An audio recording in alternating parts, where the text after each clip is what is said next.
Welcome to Man in America, the voice of reason in a world gone mad. I'm your host, Seth Holhouse.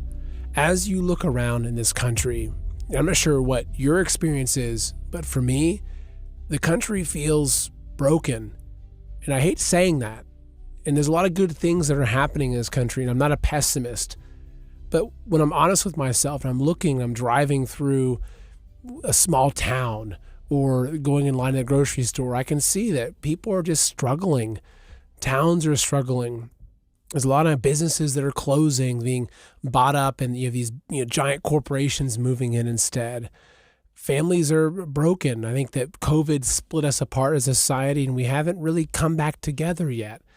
And of course, there are a lot of amazing things going on. And so trust me, I'm really fundamentally, I'm a very rosy lens kind of person. I see that there's a huge movement, to homeschooling, and people are finding ways of coming together. There's a revival of faith and virtue, but the infrastructure, the system, the bones of this country are broken. And I'm not sure where they're going.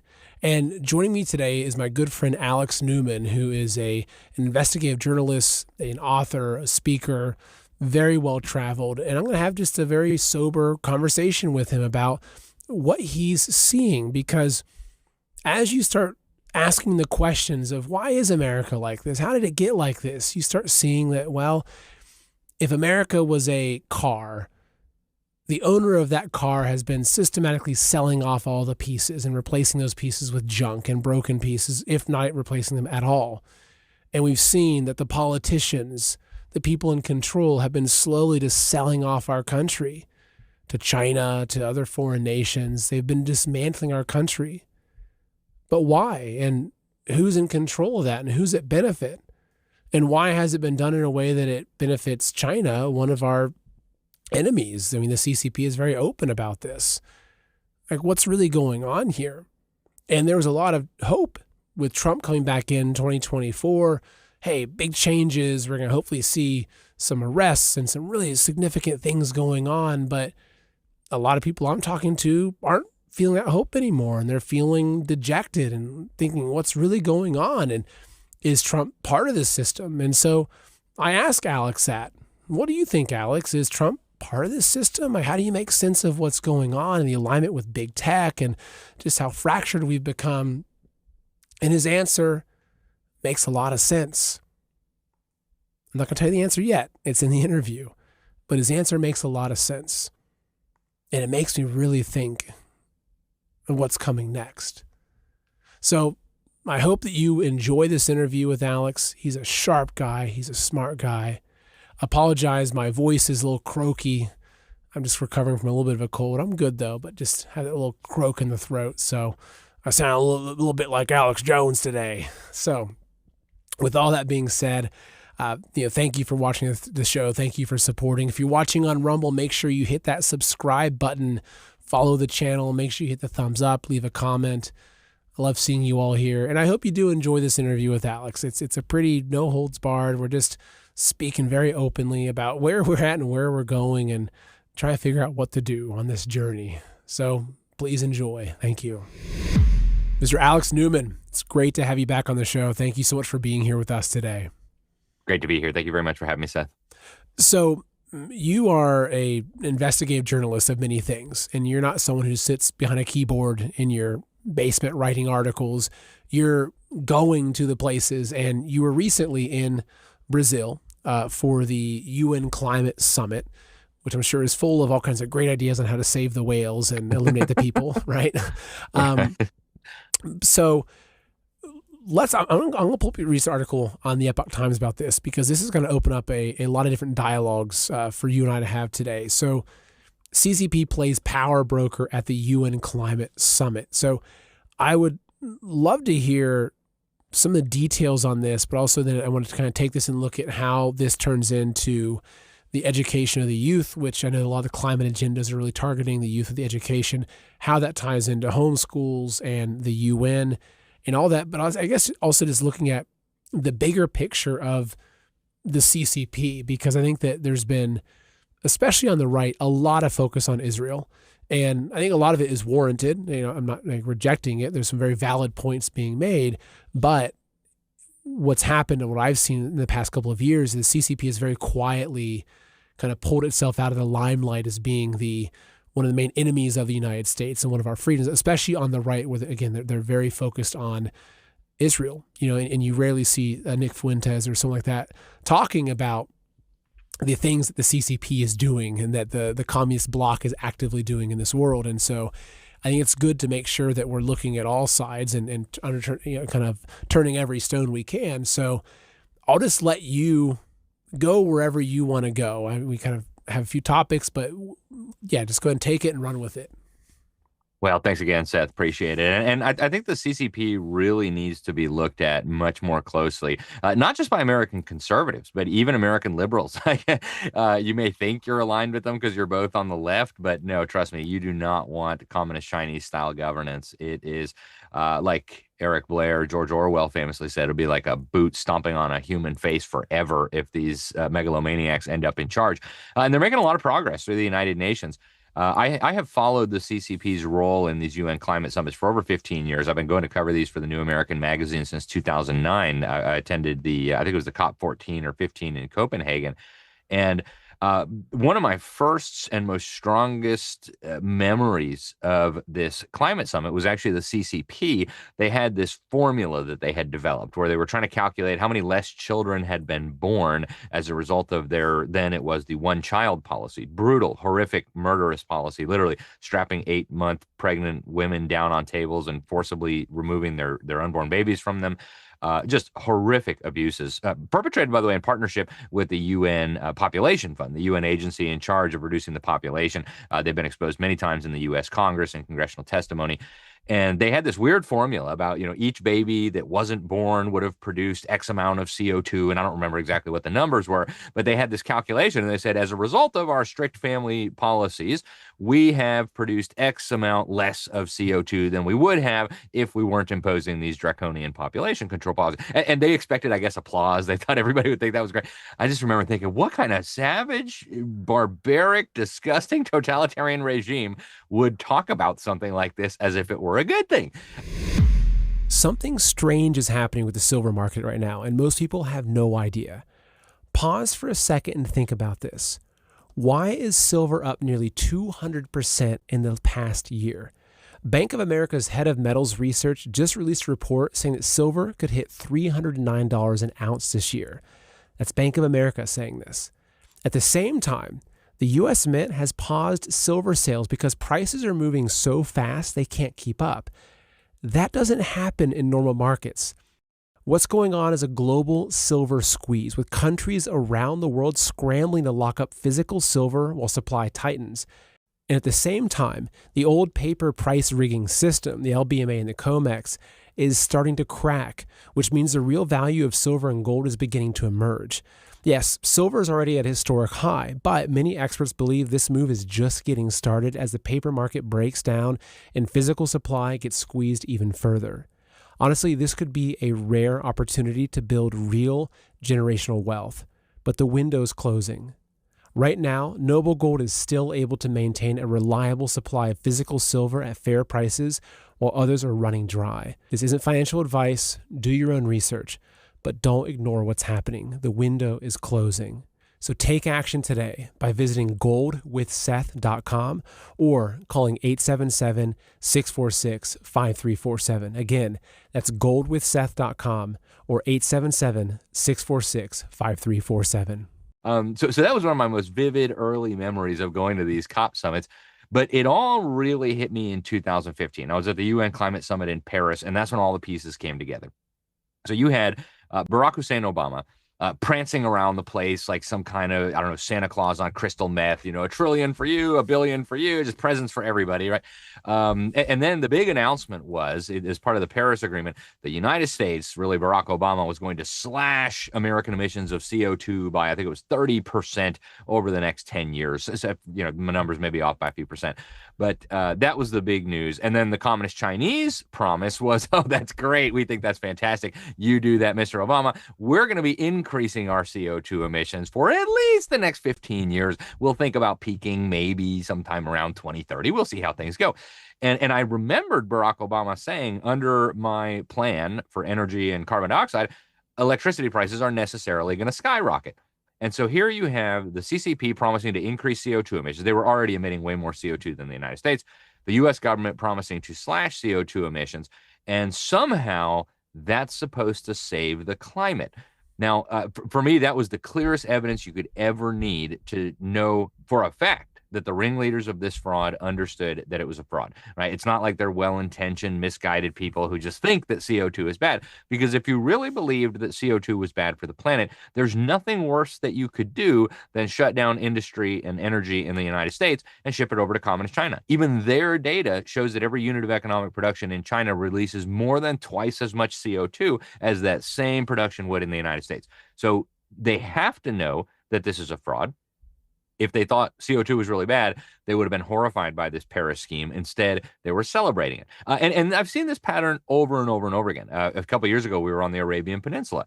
The big prize out of that one, every year they get a new agreement that they tack onto the back of the 1992 UNFCCC, the UN Framework Convention on Climate Change. And the one in 2000, and I guess it was 23 that they negotiated in Dubai, was we're going to phase out fossil fuels. And yet, even the fake media was talking about how the CCP and the Arabs were caught making oil deals at the climate summit. So the whole phase out of fossil fuels, that's for you suckers in what we used to call the free world or Christendom or the West. But the Chinese communists, the Arabs, everybody, they're going to keep obviously doing this. And they even got that into the final agreement this time around in Brazil. So obviously the Trump administration boycotted it, but the final agreement has a reference. And this was in the main agreement adopted by consensus. In other words, every government in the world at least failed to lodge an objection. They said, we have a carbon budget for this planet, and we've already burned through 4/5 of it. And they've been talking about this for years. They say, well, America, you already burned more than your fair share. So the little bit that we still have left, the CCP is going to get that, India is going to get that, Brazil is going to get that, and you guys can go kick rocks. So basically, the CCP was the big winner of the COP30 summit. It was the big winner of the climate process generally. And the UN at this point is looking more and more like a wholly owned subsidiary of this mass murdering regime. It's wild. And it's hilarious, your idea or your metaphor of Obama as a Santa Claus on meth, passing out trillions of dollars. That's kind of a funny, my mind was doing some funny things with that one. But when you look at these summits, and which you've been to a lot of them and you understand these things, whether it's the summits or the policy reports, you start to see that they're actually just chess pawns on a chessboard of, okay, how can we use this summit to achieve this goal and everything. And what you do see over time is that these goals consistently strip the United States, destroy the United States, benefit the globalists, the other power brokers, the other communist countries, et cetera. What do you see as what are they working towards with this? Like, what do you see as the CCP? What is their goal with this? It's easy to talk about, okay, yeah, CCP is the, as you say, the power broker at the climate summit. What's their intention? Where do you see them going? What is their roadmap? And is, according to the communist leaders and their vision, where are they headed with this? Well, the CCP plan has been known for a long time. It is to take over the world. And I think a lot of the higher ranking folks within the Chinese Communist Party truly believe that they're going to succeed, that they're going to destroy or at least neutralize the United States of America. They're going to go from regional power to global power to eventually global hegemonic power, displacing the United States of America. And that would be a crazy enough idea if they were working on their own. Unfortunately, they've got the willing collaboration of American and Western political economic elites. And that has been the case going back since before Chairman Mao even took over China. I mean, you go back and look at some of the subversives within our government, people like George Marshall, who put the arms embargo on Chiang Kai-shek, basically forcing China to capitulate to the mass murdering communists. There have been people within the power structure in the United States that have desired this outcome, I believe, for many generations.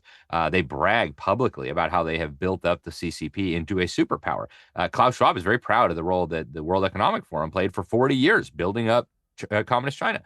David Rockefeller, he went over to communist China in the early 1970s with his poodle, Henry Kissinger, and comes back and he writes in the New York Times, people should read this, called From a China Traveler, 1973, published in the opinion pages of the New York Times, that nothing but incredible praise for this dictatorship. In fact, he says the social experiment in communist China under Chairman Mao's leadership is one of the most important and successful in human history.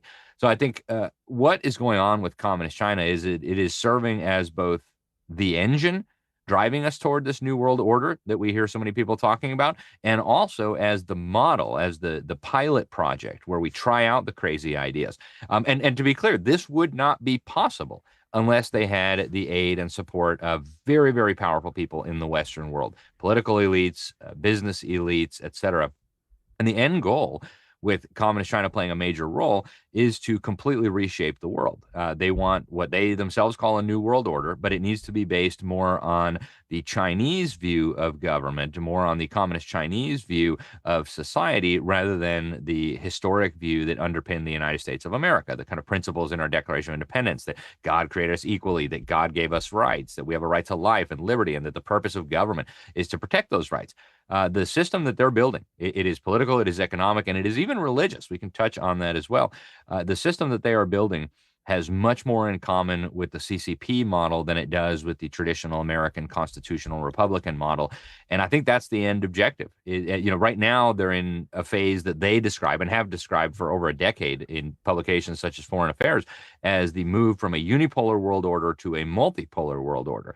I believe that's an interim stage as we move away from the America-centric, America-dominated world order into this new phase where all roads basically will lead to Beijing and Moscow and South Africa and Brazil. And, they're building up these governments and these economies for a reason. But then the next phase after that will be a reconsolidated global system, much more along the lines of what they do in communist China vis-a-vis government and society than what we've had historically in the West.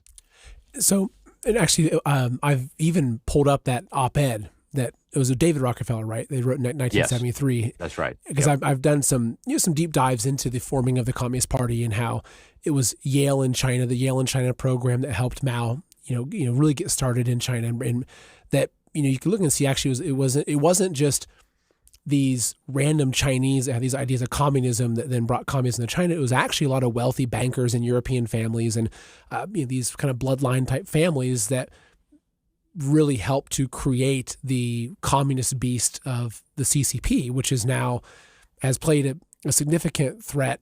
But you can see how it's been used as a tool to slowly dismantle America, right? So it's like kind of like if the globalist end goal is to take over America, okay, let's create this other beast over here and slowly feed the organs from this other healthy beast or this other healthy animal to this beast until that other animal can no longer sustain, and then it's going to be easy prey for this beast to come and consume it. But one question I have, I'd love to get your thoughts on this, is if you follow that line of thinking, then you might believe that the CCP is still then being controlled by these European banking families, these like the Rockefellers, et cetera. We know how to hand in some of the earlier things that got communism off the ground in China. And it would make you think that, so the CCP is actually just capitulating to their masters, who are these elusive, kind of elitist families that are pining for global control. But I've personally, I want to hear your thoughts. I kind of look at it as the CCP is Frankenstein's monster, that they created this thing to use, but now it realized its own strength. It realized its own abilities.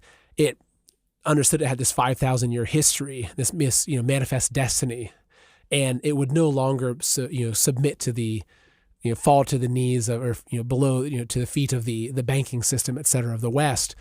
So do you think that the CCP is still just a tool of these globalists as a tool to take down America, and then globalists will end up being in control? Or do you think that the CCP actually wants to be the ones sitting at the head of the table? I think there's actually a little bit of both there. I think when you're dealing with ruthless criminals, and you see this even at a lower level, right? Forget geopolitics for a minute. Just think of the mafia, right? You have all kinds of machinations like this, where one guy shoots the next guy higher up to become the boss, and that guy then's got to murder the next 5 deputies down so that they don't try to overthrow him. And I think there's a lot of wisdom in using that kind of analysis when you're looking at geopolitics. Now, for me, ultimately, I look at it through a biblical lens. And so I think really we're in a battle against evil.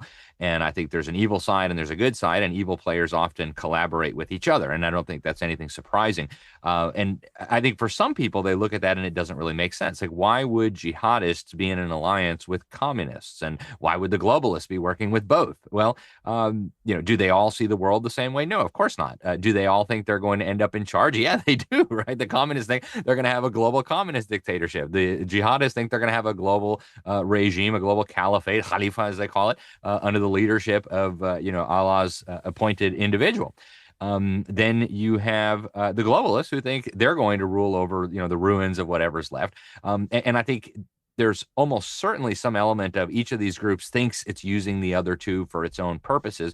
And what will happen when they finish with their common enemy, that being, us, what's left of the free world, that'll be interesting. I don't suspect that they'll have a truce for very long. The jihadists are determined that they're going to be in charge. The commies are determined that they're going to be in charge. And the globalists are determined that they're going to be in charge. But we see them helping each other all over the place, right? Like a lot of the people that are sounding the alarm about, the so-called Islamization of the West, I keep having to remind them there were virtually no Muslims involved in that process, right? It's not like there was a Muslim party in your parliament clamoring to open up the borders and import, 5 million people from the Middle East. That was all globalists and communists. Why did they do that? Was it so that Allah can be victorious? And no, of course not, right? These people don't even believe that Allah is the true deity. And so what's going on here? Well, they see the Islamic invasion, if you want to call it that, as a good battering ram for breaking down the old society. And then, as they put it, we're going to build back better, right? Are we going to build back along Islamic lines? No, right? These guys are cannon fodder. It's the same reason why Yuri Andropov sent thousands of intelligence operatives into the Middle East to radicalize a bunch of Muslims and then turn them against America and so on against the West to be apparently a battering ram against the Western world. So I think when you see it through that lens, I have no doubt in my mind that the CCP, or at least some of the people within the CCP, think they're going to end up in charge of whatever global atrocity ends up coming out of this. And they're very boastful about this now. When they ratified the 2030 agenda, the Sustainable Development Goals that they call the Master Plan for Humanity, the CCP said, "Oh, we played such a crucial role in developing this." So they're very proud of how they're shaping the world order. But at the same time, we still see the globalists and the subversives in the Western world aiding and abetting them. We still see the super capitalists. 10 years ago, George Soros said that Communist China needs to own the new world order in the same way that the United States owned the previous one. Is George Soros a Chinese communist? Well, no, right? But I think he sees it as a useful tool for his purposes. And so I think that's really how we make sense of what we're dealing with based on the information that I've analyzed over the last 15 years. So it's almost like you have say you're living in Italy and 100 years ago, and you have a small little village that's independent and successful and healthy, and there's these two big mob families that are both kind of encroaching on the small village that has all the resources, and they're enemies, but they've realized that they're going to work together to kind of take over the village and think that there's going to be some sort of unity, or I guess each person thinks they're going to be the ones that are going to be in charge of the village once it gets taken over. And even Soros is interesting. I remember that maybe it was 4 or 5 years ago that he had some spats with Xi Jinping, and he was calling Xi Jinping the greatest threat to open societies around the world. And Chinese state-run media were calling George Soros the son of Satan. And so you had, I'm sure you recall that because you were following these things. It's just, it's hard to make sense of what's really going on.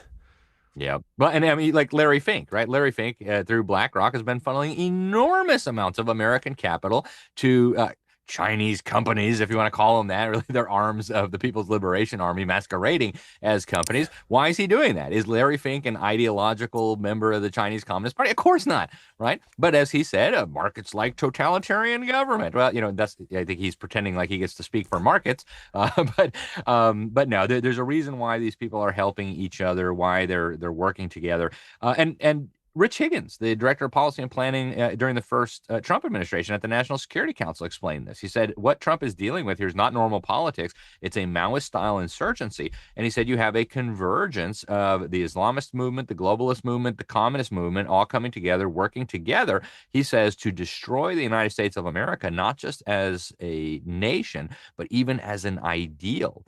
And so I think that's what we're witnessing right now. That's why you see a government like the CCP collaborating with with a government like the government in Pakistan or the Taliban in Afghanistan, right? What do the Taliban have in common with the CCP? Well, not much, but they hate America. They hate the world order that existed under America's leadership.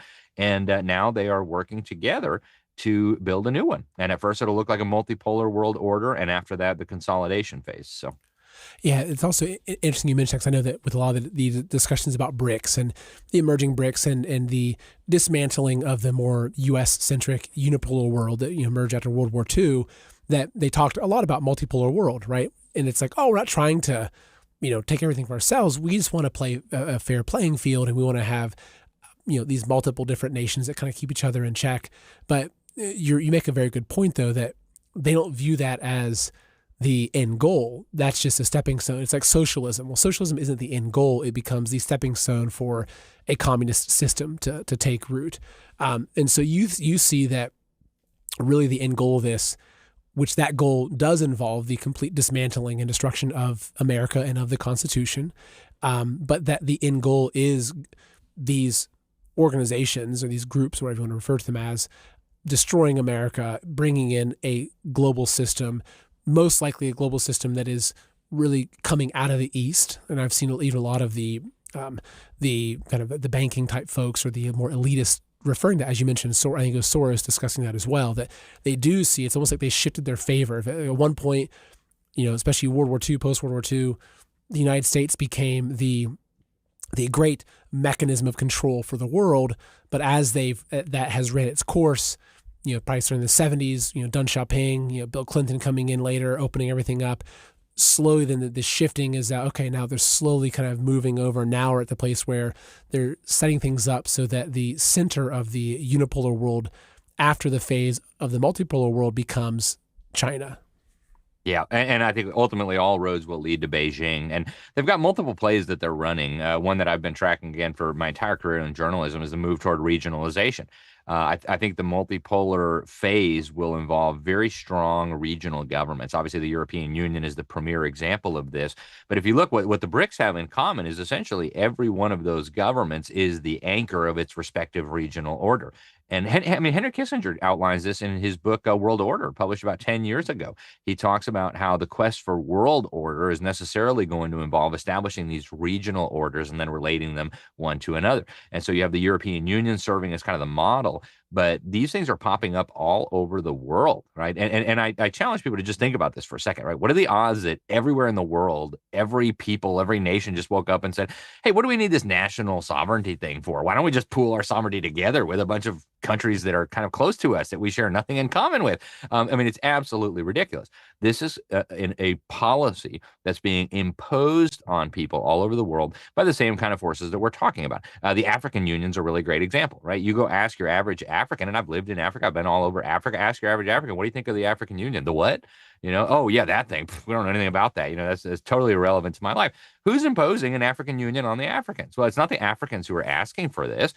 The Chinese Communist Party and the U.S. taxpayer and the European Union literally paid to build the headquarters in Addis Ababa, right? This is being imposed on them from the West and from the CCP. And the same thing is happening all over the world. It's even happening in North America. Kissinger described NAFTA as the most creative step toward a world order since the end of the Cold War. Now they've doubled down on NAFTA through the USMCA. They've further strengthened these North American tribunals, these North American regulatory bureaucracies. They've expanded the areas of law that these entities have jurisdiction over. So we're moving very rapidly now away from the old world order. I think we're watching what I describe as the controlled demolition of the American economy, the American system of government.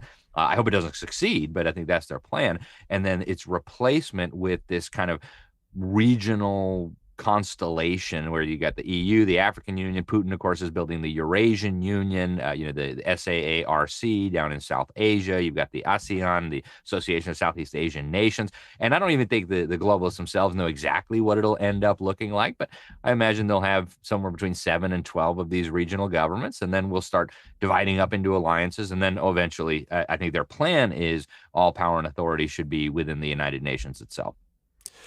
And so, gosh, I've got a lot of questions, but I want to keep myself focused. I know we don't have a huge amount of time. I want to be mindful of that. And so, where where do you think Trump fits into all this? Because I've been talking with my wife a lot about this lately, and the state of America and where things are at. And I do think that there is a lot of despair in this country. I think there's a lot of gaslighting. We're being told that we have this great economy and the stock market's all times high. Inflation's being cut back, but most people I talk to are not experiencing that life. They're struggling, working multiple jobs, just barely getting by. And if you look at what's happened under Trump so far, just looking at some of the bigger picture things that in terms of the lens of this arrangement, we're seeing that the 600,000 Chinese students coming in, which to me, it's like, okay, how many of those aren't CCP agents, right? Now, obviously not all of them, but that's exactly how they bring in their spy networks. We're seeing also the massive buildup of the Silicon Valley and the tech sector's role in governance, but you also see that those tech companies have very strong ties to CCP. They have very strong, control by the CCP.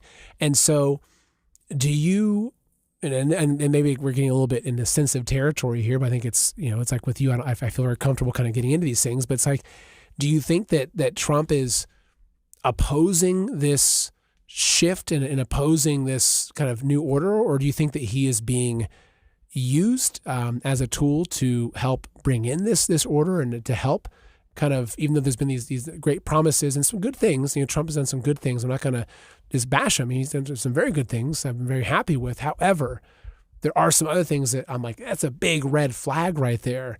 So how do you make sense of the current administration and this overall power play? It's a very good question, Seth, and I don't know that anybody on our side has exactly the correct answer. I take a more nuanced point of view here, and I've been studying this very question all the way back to 2016, and a lot of sensible people who I respect, whose views I value, have argued to me that Trump must be part of this, that he is kind of playing as an actor on a stage. I am not convinced that that's the case. I do believe from what I've seen, the people in his administration that I have spoken with, and there are many of them, that he genuinely loves his country, that he genuinely opposes the global agenda. But I believe there's a compelling case to be made that he is being set up to be the ultimate fall guy to forever discredit the United States and the conservative movement and the Christian right and even the Republican Party. They have already indoctrinated a significant portion of our population and the population of the world to believe that Trump is some sort of dictator. And I believe they hope to force him into behaving like a dictator. We're watching, I think, something very similar to, if not directly attributable to, a color revolution in the streets right now. And we see the same exact tactics. We see even some of the same people involved that we've seen in other color revolutions around the world. I believe we're being set up for a massive economic collapse that I think will be blamed on Trump and his policies. And I believe they're trying to set the United States up for a civil war. And I don't say these things because I want them to be true. I don't want them to be true. I would like my country to continue. I would like Trump to be successful in trying to preserve our country. But I think if you just look objectively at what's going on, and you compare it with what has happened in other countries, I think our country's headed for some very tough times, and I think Trump's going to get the blame for a lot of the problems. Now, is he to blame for those problems? Generally speaking, no. Is he to blame for what happened during COVID? Some of it. I don't think he should have been so reliant on criminals like Anthony Fauci. I think he should have told them to go find another job. But ultimately, I think the globalists are looking at this situation. They see Trump, they see that he's opposed to what they're up to, and they're thinking, how do we make lemonade out of these lemons? And I think their chosen strategy now is to undermine everything important that he's trying to do. And we saw this during the first administration. He did a lot of good policy stuff, but it was all overturned on day one. So right now they're letting us look like we have a bunch of victories here, executive order on this, he's boycotting the climate summit. But when the economy starts doing poorly, and you combine that with some of the other problems, the World Economic Forum has been talking about a poly crisis that is coming our way. If you can blame even some of those things on Donald Trump, you thereby lay the groundwork for radical changes going forward. And that's my best assessment of where we're at right now. I hope I'm wrong. I hope it doesn't play out that way. But I hope Trump understands that there are powerful forces trying to walk him into a trap, and he needs to be very careful. That's a very, I'm not sure if interesting is the right word, but it's a very broad perspective that you've come to with that. You're not just jumping on the easy answer and saying that, and that it does make sense actually, that there's, okay, as you said, that they're setting him up as the fall guy, right? That they need, that if they want to bring the American system to an end, they need to create a hero they can use, and use the energy and the inertia of that hero as the final, I guess, fuel, the final trigger for that collapse, right? So that's because, I mean, I think my own estimation, I think in 2016, he won by much larger margins than what we believed. I also think that I think that 2020, he won by a landslide. And I think obviously he won in 2024, even by much more than what they even told us. So I think that he does represent one of the more popular presidents in contemporary politics here in America. And so if they can, it makes sense though that if they can set him up and create situations in this country that will then cause him, which we've already seen some of these things where he's actually taken national level control and put it into state level or local level, bringing in military into different cities and things. These are all things that, even if, yes, there's major crime and bad things happening in Chicago, you are crossing into a line of dictator, or you're crossing into a line of really shredding the Constitution if you're bringing in federal troops to do things at a local or a state level, right? The Constitution is really about separating those powers. So you think that that's the goal. And so the color revolution that you've mentioned, which I know General Flynn has been talking about this is a lot lately as well. What do you see that color revolution being? What do you see these stages? If things go according to their plan, what would the next, say, year or two look like? Well, I think we're already starting to see it. And I've been warning about this for many years. I actually did a whole episode of one of my shows, Behind the Deep State, about 3 years ago, where I said they're trying to cause a civil war in this country. Here's what they're doing. Here's what they're saying about it. And so I think their goal is to use a bunch of these jihadists that they've imported. It's to use a bunch of these leftists that they've brainwashed in the government schools and on the university campuses that they've got involved in these dumb groups like Antifa and these other communist and socialist groups. I think they're going to be used as cannon fodder. We're already starting to see a little bit of this with the violent protests, with the shooting at federal officers, with the slaughter of certain individuals like, Charlie Kirk, just recently, this college Republican leader at Brown University. I think we're going to see much more of that. I think we'll see probably targeted assassinations against people in the political realm, people in law enforcement. I think they've got a list of sheriffs that they don't like, that they would like to take out, maybe even governors.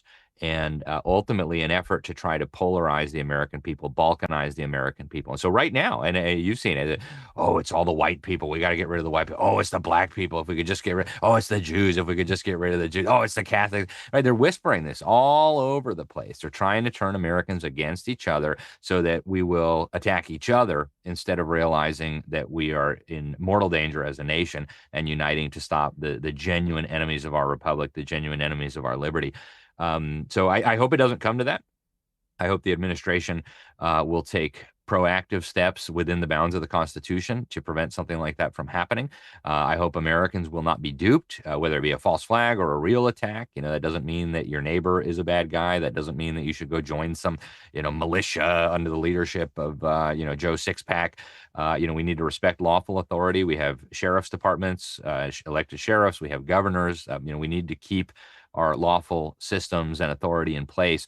I think one of the goals is really to dissolve all of that, dissolve our local governments, dissolve our county governments, dissolve our state governments. And we need to be very careful with that, and we need to not be manipulated. So again, I don't think this is set in stone. I'm not trying to be a doomsday prophet and go get a bunker, but I think there are evil forces that are planning to try to collapse our country, and civil war or color revolution, or both at the same time, are very likely in the cards as part of their play. And I would say, looking at the current state of our country, through my own kind of feelers and perception, I feel like that we're more divided as a country than we've ever been. Because, in 2016, you had the people that were pro-Trump, and at least we were divided only in roughly two sides, right? Then you had the election 2020, 2020, I think, actually really unified a lot of conservatives around the election. You had a massive unity happening there heading into the election audits, the various things that were going on. And now you got 2024, and coming out post 2024, especially looking back at the past year, I think a lot of people that voted for Trump have felt betrayed. They've been divided over issues like Israel, over issues, lots of different issues actually. But I do feel like that we've become very, very fractured. And I think a fractured nation is a nation that is ripe for civil war, ripe for color revolution, a number of things like that. So it does, as much as I don't like to admit it, I have to agree with your assessment here. Yeah, it's a frightening thought. And I would just encourage people, don't turn on your neighbors. Don't listen to the liars on your television telling you that your enemy is your neighbor or some person of a particular color or whatever like that. We do need to preserve our freedoms. We do need to be active, but we need to avoid falling into the traps and being manipulated like we were during COVID, like we've been so many times in the past. And I do believe our nation's in mortal danger. So now's not a time to sit back and relax. Now's a time to be active if you want to pass on the blessings of liberty to your children and your grandchildren. Yeah, I think it's important. That's why these conversations are important. We need to take this seriously. Alex, where is the best place for people to follow your work? Well, thank you so much. So all of our climate stuff, you're going to find at thenewamerican.com. My personal website, libertysentinel.org. People can sign up for our free newsletter there. I encourage them to do that. If you're looking for places to start finding good educational resources for your children, check out Classical Conversations. And I know you've talked with Robert Bortons before. Great stuff they're doing. That's where I have my children enrolled. And then on X, it's Alex Newman _JOU. We put all of this kind of stuff there. And I really appreciate you having me on, Seth. It's been a great honor, a great pleasure as always. And I hope we can talk again soon. I hope so too. And I'll make sure we have some more time for that. So Alex, thank you again, man. Thank you for what you're doing. It's great speaking